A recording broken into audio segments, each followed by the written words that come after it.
Kod uzgoja voća i povrća često se susrećemo sa različitim izazovima i pored problema kod sadnje i ukorjenjavanja biljaka, često imamo probleme zbog bolesti i štetnika.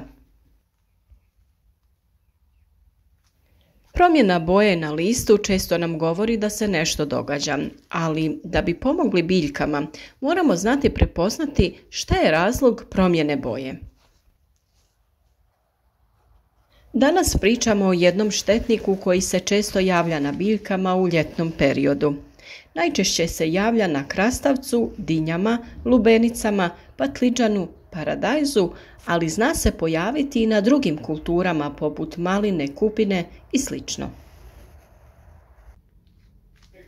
U ovom videu ćemo vas naučiti kako prepoznati ovaj problem i kako spriječiti ovog štetnika da uništi naše biljke. Kao i uvijek, tu smo da sa vama podijelimo korisne informacije u uzgoju voća i povrća, pa podržite nas tako što ćete označiti video sa like i ostaviti nam komentar ispod videa.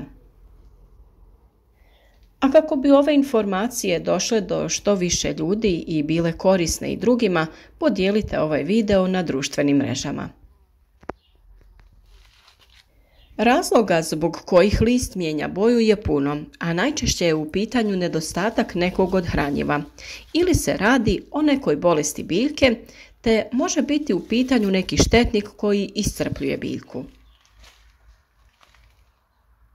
Naravno, ako se radi o manjku hranjiva, list samo promijeni boju, ali na njemu se ne javljaju veći tragovi propadanja, niti neki organizmi koji bi mogli biti uzrok. U tom slučaju, adekvatnom prihranom biljke rješavamo taj problem. Ako se radi o bolesti, najčešće je u pitanju gljivično oboljenje koje možemo prepoznati često kao pojavu plijesni, uslijed čega list ili dio lista odumire. U tom slučaju biljke štitimo sa preparatima koji sprječavaju razvoj gljivica poput sode bikarbone, nim ulja ili nekog od fungicida. Na vama je da odaberete koji preparat ćete koristiti. Na našem kanalu možete pronaći videe u kojima je opisan način borbe protiv bolesti na biljkama, pa ih možete potražiti. Treći razlog zbog kojeg listovi na biljci mijenjaju boju je pojava štetnika, odnosno insekata. Ovdje se može raditi o više različitih insekata koji napadaju biljke i iscrpljuju ih, pri čemu one slabe, a list mijenja boju. Često te štetnike možemo naći na biljkama i u tom slučaju možemo prepoznati o kojim štetnicima se radi. Nakon što ih identificiramo, možemo zaštititi biljke od njih. Međutim, problem se javlja kada golim okom ne možemo vidjeti, a naročito prepoznati o kojem štetniku se radi. Zbog toga trebamo biti oprezni i vršiti kontrolu zaraženosti naših biljaka. Ljetni period i velike temperature dovode do pojave grinja koje predstavljaju jako opasnog štetnika. Vrlo su opasne za biljke i brzo se šire, a često ih kasno uočavamo. Osim toga, velik problem je što se najčešće javljaju u vrijeme berbe plodova. Naravno da niko ne želi plodove koji su tretirani nekim hemijskim preparatom. Zbog toga se, kao i kod drugih štetnika i oboljenja, borimo preventivno. Ako je godina uzgoja sa nižim temperaturama, manja je vjerovatnost da će se pojaviti i razmnožiti, ali ako su temperature visoke, tada treba biti oprezan. Samu kontrolu koncentracije ovih štetnika treba pratiti i naravno reagirati na vrijeme.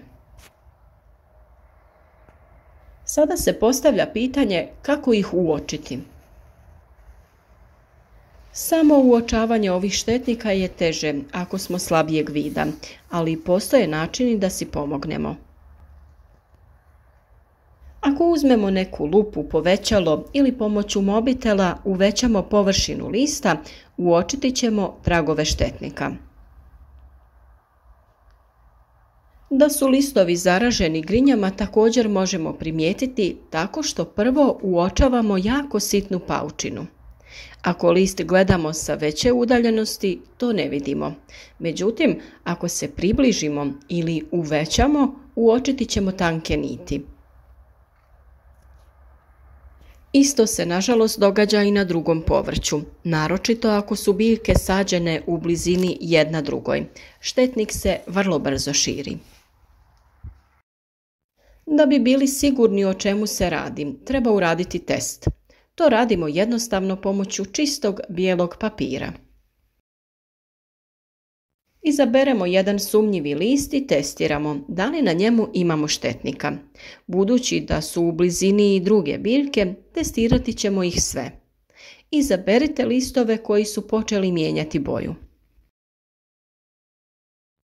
Lagano otresite list ili nekoliko puta zamahnite listom po papiru.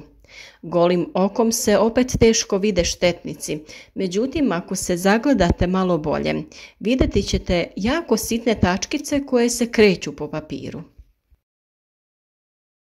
Da, ta mala tačkica pravi nam velike probleme na biljkama. U odnosu na zrno graha, veličina grinje je jako mala, pa nije ni čudno što ih teško uočavamo. Vrlo su živahne i vjerovatno se zbog toga jako brzo šire po vrtu ili plantaži.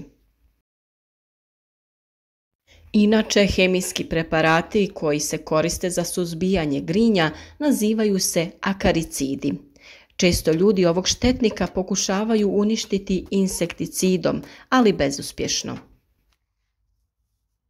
Ostanite s nama do kraja videa i pogledajte kako se riješiti ovog štetnika.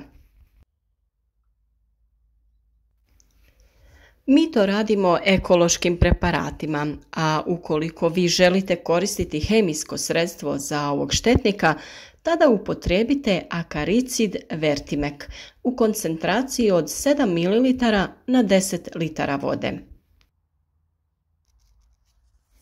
U borbi protiv ovog štetnika dobro su se pokazala razna ulja koja ovom štetniku onemogućavaju hranjenje na površini lista, nakon čega štetnik umire nakon nekoliko dana.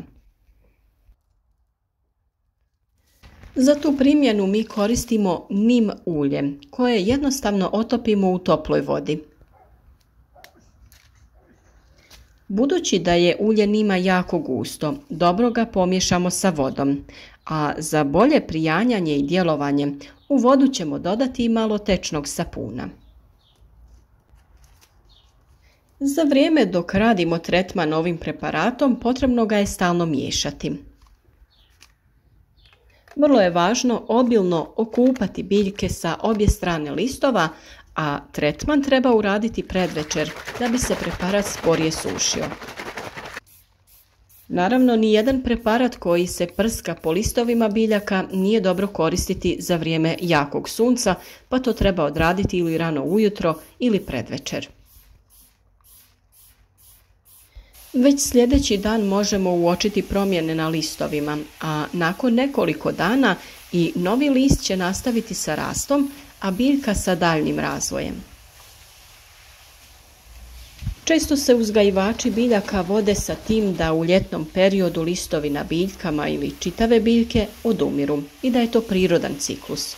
To nije tako i želimo naučiti one koji ne mogu održati biljke na životu do kraja vegetacijskog ciklusa kako da to učine. Kraj vegetacijskog ciklusa najčešće dolazi sa padom temperatura, ali većina biljaka i nakon berbe treba da i dalje daje plodove. Neki od primjera su paradajz, paprika, lubenica, dinje, krastavci i još puno povrća. Upravo zbog toga ne trebamo rano odustajati od naših biljaka, već trebamo pomoći im da se izbore sa štetnicima i bolestima, a one će nam se odužiti ukusnim plodovima. Ipak tek smo na pola ljeta i naše biljke treba da budu u najboljoj kondiciji za davanje plodova. Zaštitimo ih od štetnika i bolesti i produžimo sezonu berbe. Zahvaljujemo se svim vjernim pratiteljima kanala koji nas podržavaju u našoj misiji i koji su u stvari dio tima, koji za cilj ima prenijeti znanje o uzgoju voća i povrća na što više ljudi, da bi se čovjek vratio prirodi tamo gdje i pripada.